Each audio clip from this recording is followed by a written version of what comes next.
Avant de débuter l'épisode, je tenais à vous avertir. Cet épisode aborde des réalités historiques dures et difficiles. Des mots d'une autre époque, parfois violents et choquants, sont utilisés à des fins de contextualisation et certains passages évoquent des scènes de violence. L'insoumise Chloé Coulé aurait aussi volé des biens à son propriétaire. Elle aurait refusé de travailler à plusieurs reprises et elle se serait enfuie plus d'une fois pendant de courtes périodes. Parce que devant chaque grande femme, il y a toujours un homme qui lui fait de l'ombre. Il faut farfouiller, dépoussiérer, chercher pour qu'on puisse se le raconter, notre matrimoine. Parce que même si l'histoire a voulu les oublier, elles ont bel et bien existé. Ces femmes ont une histoire et un nom. Je m'appelle Valérie Deschamps, je suis professionnelle en matrimoine et conteuse. Je vous souhaite la bienvenue dans le balado Team Madame.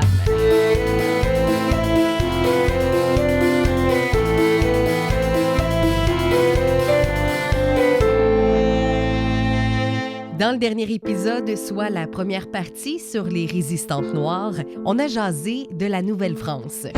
Avant de poursuivre, là, si tu n'as pas encore écouté l'épisode précédent, fais pause, puis va écouter la première partie. Puis après ça, reviens. En fait, c'est qu'il y a plein d'infos qui vont t'aider à comprendre le pourquoi du comment de ce que j'explique ici dans la deuxième partie. Bon, une fois que ça c'est dit, on va regarder ensemble la suite de l'histoire. Comment s'est déroulé, comment s'est organisé l'esclavage des personnes noires sur le territoire du Canada. Puis ça s'échelonne de la conquête britannique jusqu'à son abolition totale en 1834. Puis comme à l'habitude, je vais te raconter ça avec des cas de figure.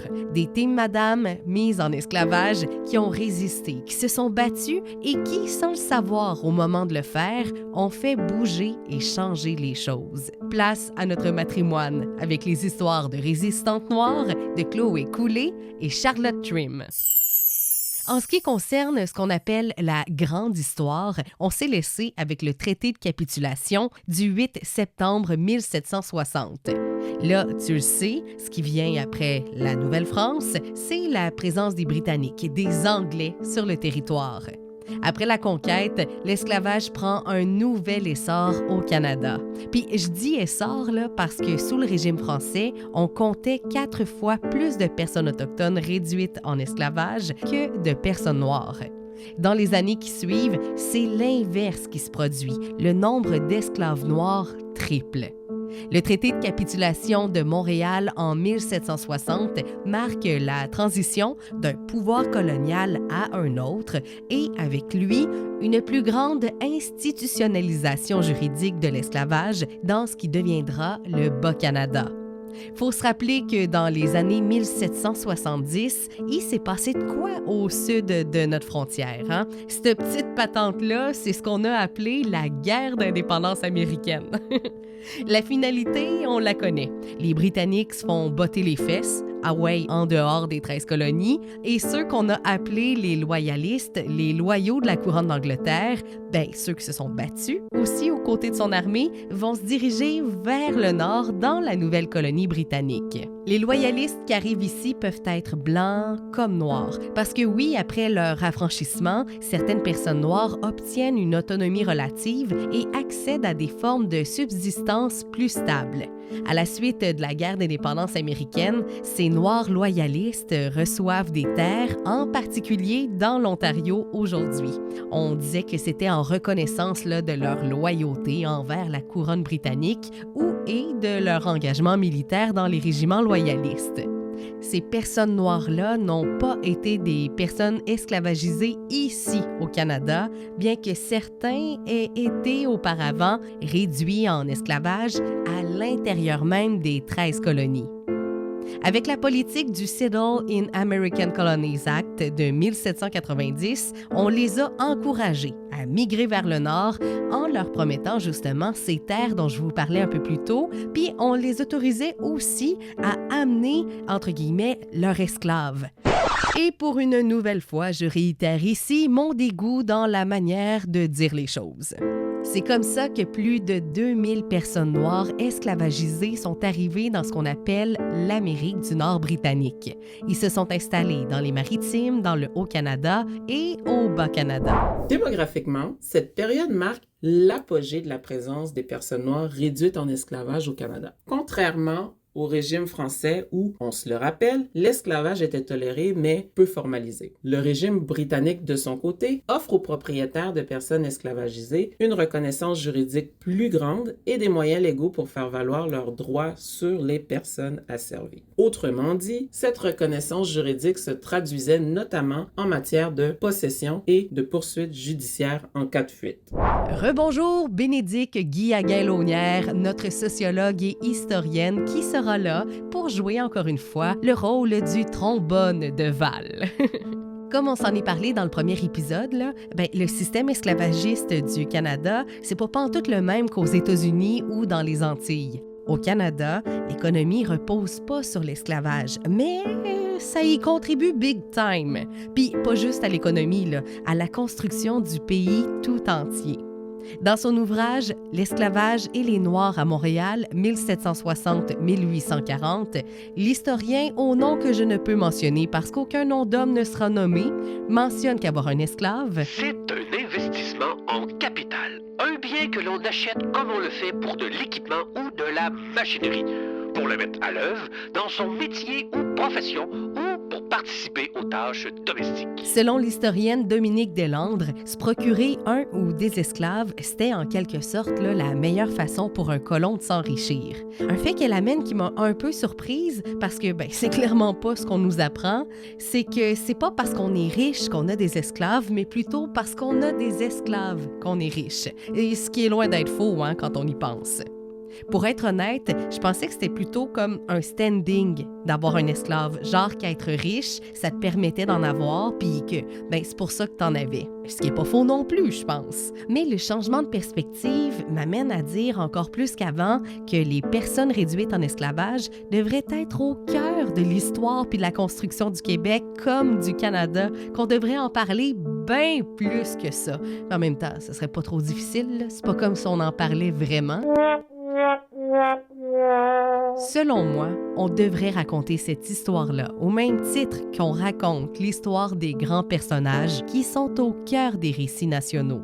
Comme je l'ai mentionné dans l'épisode précédent, quand t'es un colon européen, t'as des chances d'être esclavagiste. Si t'es catholique, comme si t'es protestant, que tu sois laïque ou religieux, francophone ou anglophone, homme ou femme. Pour tout le monde, c'était quelque chose de normal, l'esclavage, de posséder une personne et de la réduire et de la maintenir en esclavage, et c'était un petit lundi. Là, tu te doutes que je te le redis encore, et ça m'écoeure de penser ça et de voir ça, mais c'était ça. Fait qu'il faut dire ça. Au Canada, les personnes noires réduites en esclavage appartiennent majoritairement à l'élite coloniale urbaine, ce qui fait qu'on les retrouve dans les maisons des hauts fonctionnaires. Les conditions de travail sont complètement différentes de celles observées dans les grandes plantations au sud, mais ça demeure que ces personnes-là sont privées de leur liberté, Comme le montrait l'historien ayant publié l'ouvrage « L'esclavage et les Noirs à Montréal, 1760-1840 », elles et ils sont domestiques, coiffeurs, boulangers, cuisiniers, tonneliers, matelots, soldats, armuriers, orfèvres, presseurs d'imprimerie, voyageurs et bourreaux.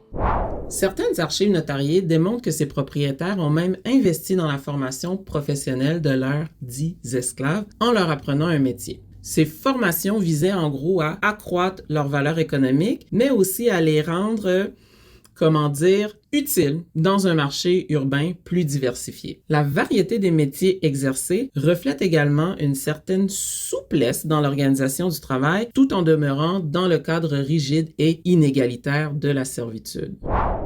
Comme la majorité des esclaves se trouvaient en milieu urbain qui pratiquaient un métier, puis que, ils et elles étaient près des familles chez qui ils vivaient, ça fait dire à bien du monde encore aujourd'hui que l'esclavage, c'était moins pire, Comme ils travaillaient pas dans les champs de coton comme aux États-Unis, ici, c'était de l'esclavage doux.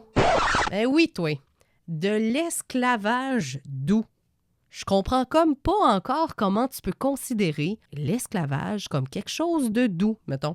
Genre, il y a le mythe qu'ici, comme c'est majoritairement de l'esclavage domestique, c'est comme si la personne mise en servitude, c'est un membre de la famille, ce qui fait qu'on l'aime comme s'il était l'un des nôtres, puis tout. Mais yo! Non!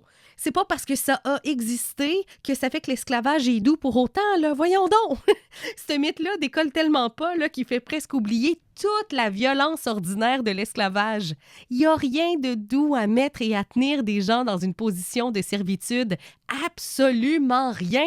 Pas plus hier qu'aujourd'hui, là! C'est l'heure de te parler de Chloé Cooley. Au Québec, on n'a pas souvent entendu ce nom-là. Chloé Cooley. On n'a tellement pas entendu souvent parler de cette femme-là qu'il n'y a pas grand-chose sur elle en français. Chloé Cooley, c'est une jeune personne noire esclavagisée ici, à la fin du 18e siècle, dans la région de Niagara, en Ontario. On ne sait pas grand-chose sur elle, là, mais ce qu'on sait nous amène à croire qu'elle est l'élément déclencheur derrière l'Act to Limit Slavery in Upper Canada de 1793. Chloé a été réduite en esclavage par un fermier et meunier de la ville de Fort-Érié. Aujourd'hui, elle s'occupait des enfants de cet homme-là puis de la maison. D'ailleurs, ce job-là, c'était pas mal la plus commune des femmes noires réduites en esclavage dans la colonie britannique. Fallait bien que quelqu'un s'occupe de la progéniture puis tienne en ordre la maison, hein? Pendant que monsieur allait faire de l'argent et que madame profitait des bonnes choses de la vie, I guess. Cet homme-là est natif des 13 colonies. Pendant la guerre d'indépendance, il a combattu pour les forces américaines et il a notamment participé au siège de Québec de 1775. Il a été capturé puis on l'a fait prisonnier pendant 2 ans pour, après la guerre, l'inviter à s'installer dans le Haut-Canada. Il va devenir propriétaire terrien et membre de l'Assemblée législative du Haut-Canada. C'est là qu'il a maintenu en position de servitude notre team madame. Quelque temps plus tard, il décide de la vendre à un colon loyaliste et sergent de l'armée britannique installé pas trop loin de chez eux, à Queenston. Rendu à Queenston, le travail forcé que devait faire Chloé était sensiblement le même. Fallait qu'elle s'occupe des 5 enfants et de la femme de celui qu'on appelle son propriétaire. En plus de ça, fallait qu'elle s'occupe de faire la cuisine, la lessive, fabriquer du savon, des bougies, de la confiture, de baratter le beurre, de récolter certaines cultures, de prendre soin des animaux de la ferme pour la cuisine, de traire les vaches, d'aller chercher du bois pour le feu, alouette. Mais Chloé n'aurait pas juste fait ce qu'on lui demandait, en disant « Oui, oui, monsieur, d'accord, monsieur ». Et non, c'est pas une bénie oui-oui, notre Chloé. L'ancien sergent aurait parlé d'elle comme étant une personne indisciplinée.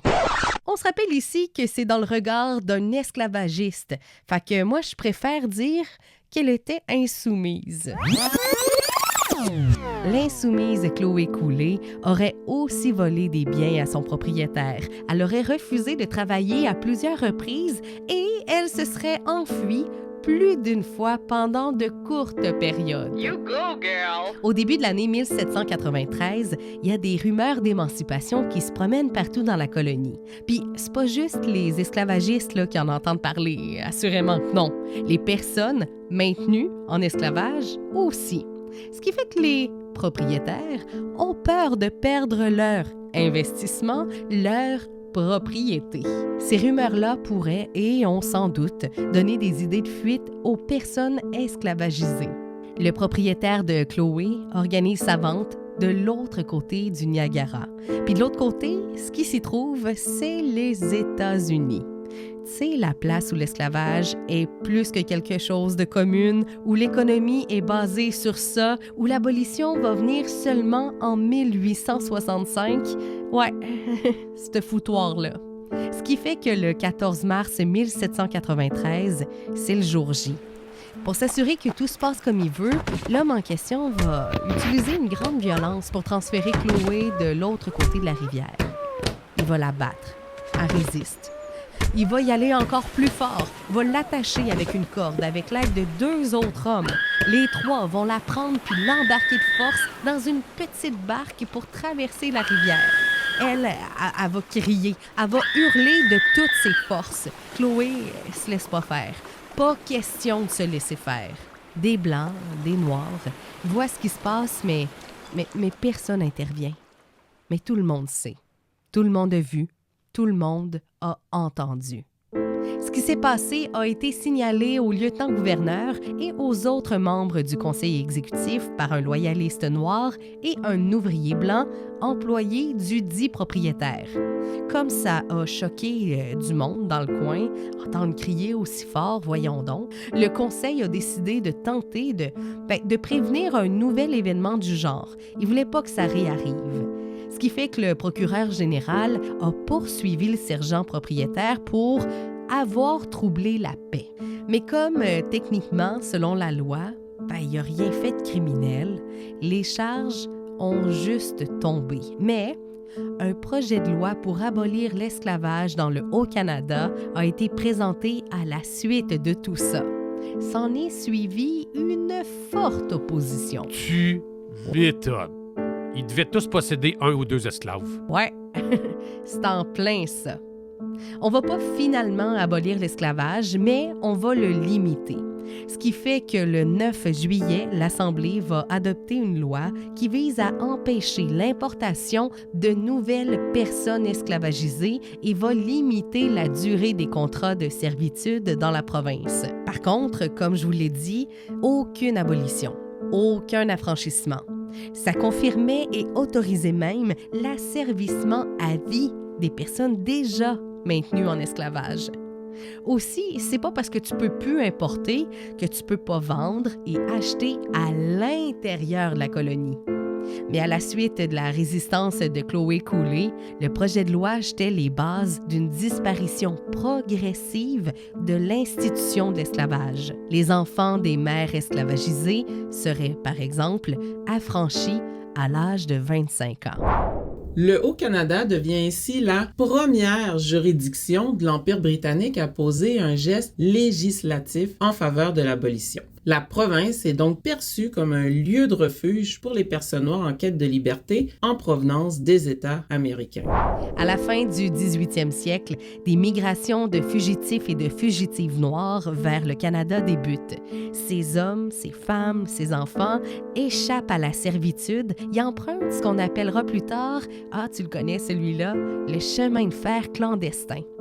On n'a jamais su ce que Chloé Cooley est devenue après son passage de l'autre côté de la rivière Niagara. Mais on sait une chose avec certitude, par exemple, c'est que sa résistance à la servitude aura laissé un puissant legs. Mais dans cette histoire, il y a celle d'une femme qui, comme bien d'autres avant elle, a contribué à remettre en question des droits de propriété sur les personnes esclavagisées. Puis cette histoire-là, c'est celle que je viens de conter.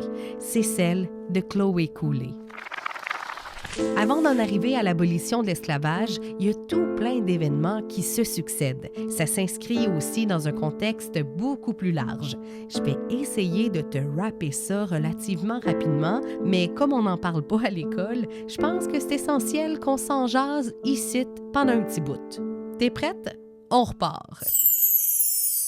Au début du 19e siècle, l'économie de la Grande-Bretagne fluctue. Tranquillement arrive l'économie de marché.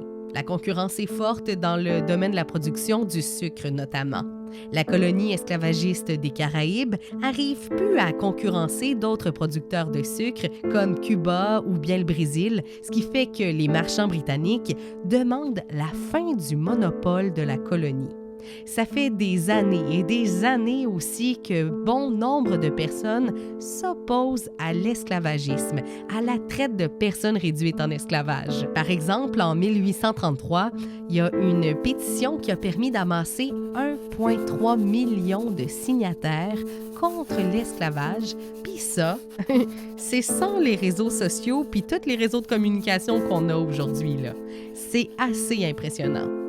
On s'en est parlé tantôt, là, en 1793, dans le Haut-Canada, il y a cette première loi qui vient restreindre l'esclavagisme qui est passée. Mais qu'est-ce qu'il y en est au même moment dans le Bas-Canada? Eh bien, c'est une autre histoire. La même année, un député de la Chambre d'Assemblée du Bas-Canada a déposé un projet de loi visant l'abolition de l'esclavagisme sur le territoire. Le projet est sans cesse repoussé puis va jamais faire l'objet d'un vote. Cela dit, dans la tête du monde, l'abolition de l'esclavage fait sa petite bonne femme de chemin. Et encore une fois, il y a des femmes qui sont au cœur des transformations sociales. Et parmi elles, Charlotte Trim. Charlotte est née en 1762 en Afrique. Puis, je précise pas son pays de naissance parce qu'on n'est pas plus sûr qu'un citron qui est sûr d'être sûr de où c'est qu'elle vient. Ce serait selon les sources, soit la Guinée, mais pas la Guinée qu'on connaît aujourd'hui, soit le Sénégal ou le Nigeria. Bref, on la capture là-bas, puis on la déplace probablement vers un fort du golfe de la côte ouest africaine où il y a un fort marché aux esclaves. On y négocie les prix, on les vend à des marchands européens. Une fois que c'est fait, on les enferme dans des cales à bateaux qu'on a appelés des négriers. J'en ai des frissons à vous raconter ça. J'en ai mal au cœur. Rendue sur une île antillaise, on lui donne le nom de Charlotte, alors qu'elle est âgée de seulement 12 ans. Comme bon nombre de personnes réduites à l'esclavage, on ne connaît pas son nom de naissance. Selon les registres, elle appartient en 1777 à un militaire du nom de Cook qui, lui, la lègue à sa femme dans son testament, qui, elle, va la léguer à son tour à sa fille, Jane Cook, en 1779, qui venait de rentrer au Canada avec Charlotte à la suite de la guerre d'indépendance américaine. C'est comme ça que notre team Madame arrive à Québec. On ne sait pas trop quand exactement les deux femmes déménagent à Montréal, mais on sait que ça se situe quelque part dans les années 1790. Pendant une vingtaine d'années, Charlotte a servi la famille Cook. Elle s'occupait de travaux domestiques, un peu le même genre qu'énuméré un peu plus tôt dans l'épisode. En février 1798, Charlotte prend la poudre d'escampette. Elle s'enfuit. Officiellement, on ne sait pas pourquoi elle a fait ça. Il n'y a rien qui nous indique ses motivations. Outre le fait que, moi je dirais que de ne plus être esclave, c'est une maudite bonne raison de s'enfuir, mettons. Mais Charlotte, elle n'a pas choisi sa saison, hein? En plein milieu du mois de février, en plein milieu de l'hiver. Cela dit, des historiens ont voulu en savoir plus puis se sont posé la question. On va faire des recherches, on va essayer de voir pourquoi elle a quitté à ce moment-là la maison de chez qui elle habite depuis plusieurs années. Le 22 janvier de cette année-là, puis la semaine qui suit, il a été publié dans le Montreal Gazette une annonce qui dit « Une âgée d'environ 30 ans, versée dans toutes les espèces d'ouvrages nécessaires dans une maison et très propre, en particulier à blanchir et repasser. Elle est sans défaut et est très honnête, sobre et industrieuse. Il faut s'adresser à l'imprimerie pour en savoir plus. » OK, là, je sais ce que tu te dis, mais pour que se faire, tu me parles de ça, Val? Ça parle même pas de Charlotte, on n'est même pas proche du nom Charlotte. En fait, c'est comme elle s'est enfuie quelques jours suivant l'annonce. Les historiens pensent que, il y aurait un lien entre les deux. En passant, ce que je viens de te lire, c'est la dernière publication concernant l'annonce d'une vente d'une personne réduite en esclavage au Bas-Canada. Puis, on n'a pas trouvé de traces de la vente non plus. Sinon, la dernière vente publique d'esclaves au Canada remonte à 1797. L'esclavage est bien ancré dans le quotidien économique et social sur le territoire. On retrouve d'ailleurs ces annonces à côté de celles publiant la vente de chevaux, de terres ou de meubles.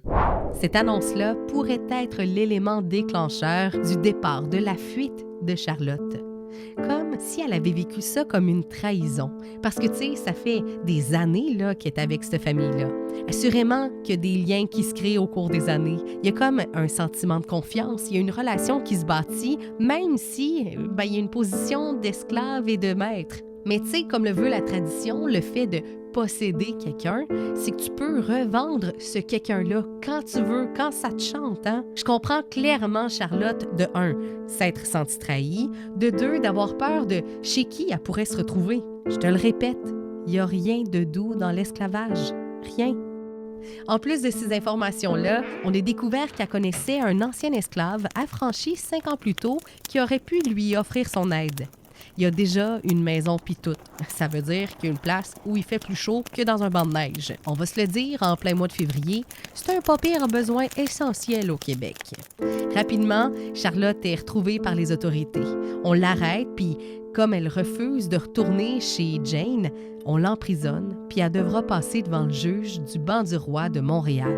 Fait intéressant, le juge la fait relâcher et l'oblige même pas à retourner chez Jane, sa maîtresse. La raison évoquée, c'est une absence de loi concernant l'esclavage dans le Bas-Canada. Il n'y a rien, absolument rien qui encadre la pratique de l'esclavage à ce moment-là.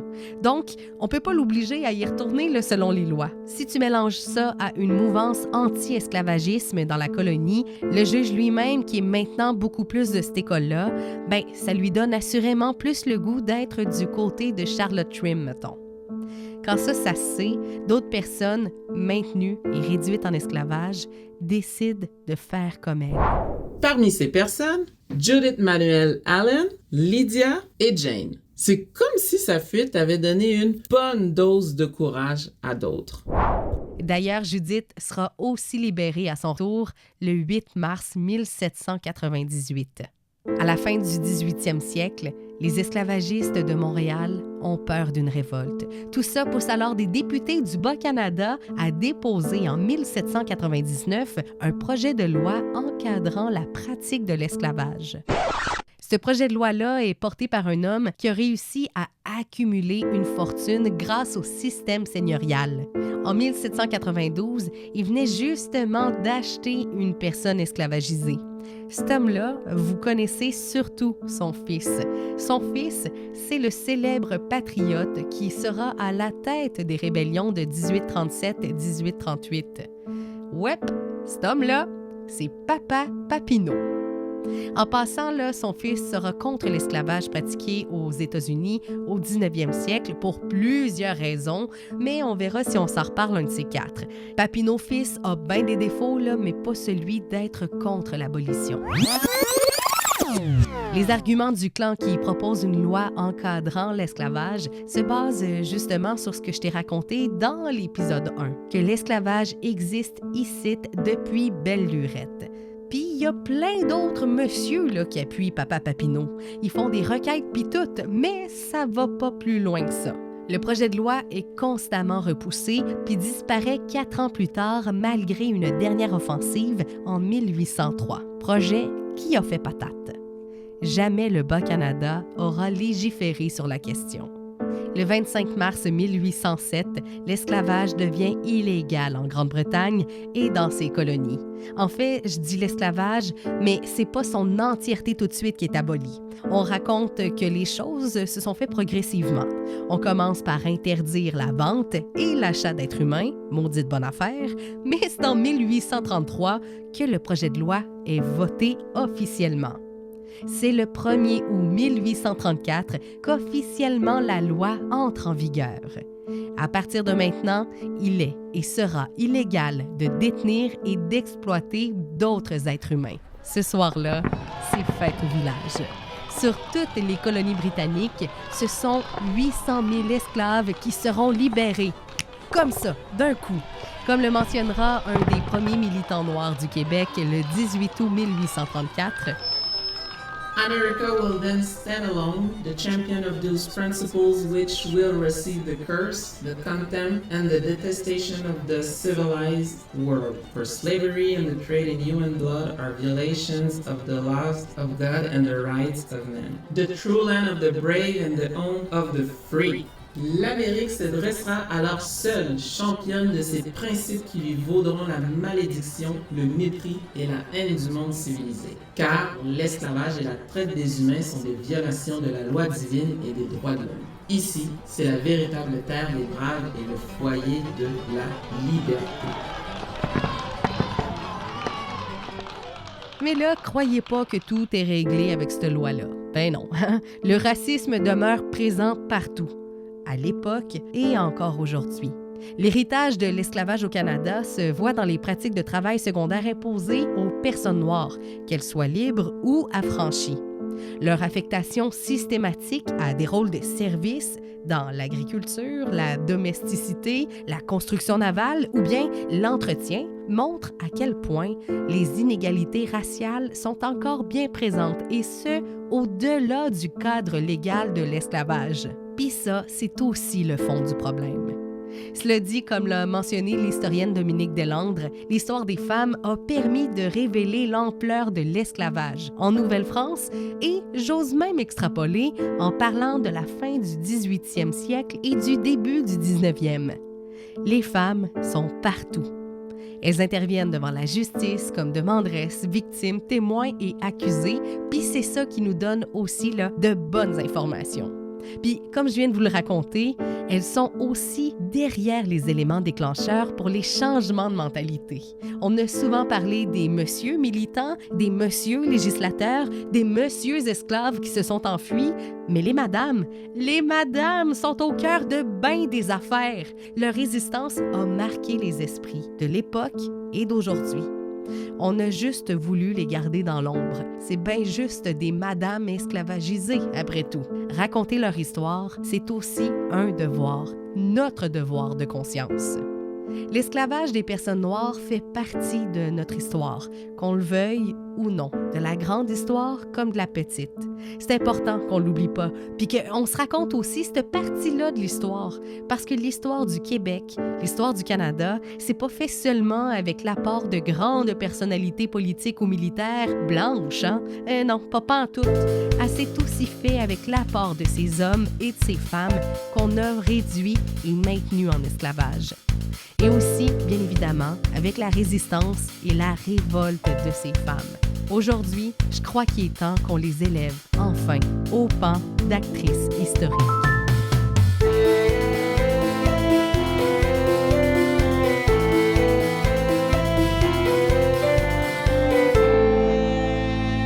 La bande sonore est une composition originale de Dominique Brouillard. Le visuel du balado Team Madame est une création d'Ève Courtois, illustratrice. Un immense merci à Bénédicte Guillaguin-Launière, historienne et sociologue, d'avoir non seulement prêté sa voix au trombone de Val, mais surtout pour avoir apposé son regard critique de professionnel sur l'épisode. À l'idéation de Team Madame, à la recherche, l'animation, rédaction, scénarisation, montage, moi-même, Valérie Deschamps.